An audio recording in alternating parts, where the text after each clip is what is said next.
form for electronic transfers. A check form having a check number, an expense form does not, but it's the same form, right? Because it's the form that's going to be used to decrease the checking account. That's the data input form from a software perspective, even if you don't no longer write checks, right? It's basically a check form.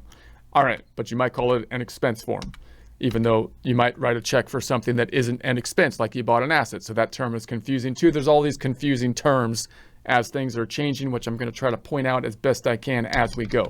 All right, so that means that the owner's equity is going up. Hopefully I go the right direction by 25,000. If I don't, that's okay, because we have the double entry accounting system to help us out. I'm going to copy this down as we go. See if I'm in balance. Am I in balance? I'm in balance. I can be in balance even when I'm standing on my left leg, man. Because you know why? Because I've got good balance. I practice my balance. That's why I can stay in balance even when people are throwing tomatoes at me. I can still stay in balance.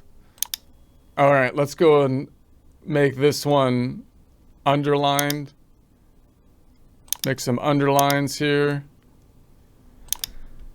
Underline the bottom line. So no subledger is needed, but we will need a bank reconciliation for cash. So we'll keep that in mind, but we'll deal with it later. And so then we're going to copy this down. Let's copy it down here first. Equals the sum of the last two, the prior balance plus the current activity. We'll copy that across, pasting it just formulas only. Where's my 0 here? 0. Copying it across, pasting it with just the formulae. And so there we go. And then let's copy down our formula over here to make sure our balance is in balance. It should be, because our prior balance was in balance and our current activity was in balance. Therefore, the new balance should be in balance. So there we have it. This equals this plus this. Muy b to the n. All right, let's move on to the next one. We're going to imagine it will be the furniture and fixtures. So let's go over here and say now we're on. Let's see if I can color code these. We did the cash. That's done, dude. Cash is done, dude. And then we did the accounts receivable. Why is that doing? Get out of here. Cash inventory. We did that. Inventory's done, dude. Accounts payable's done. Let's just make that a colored.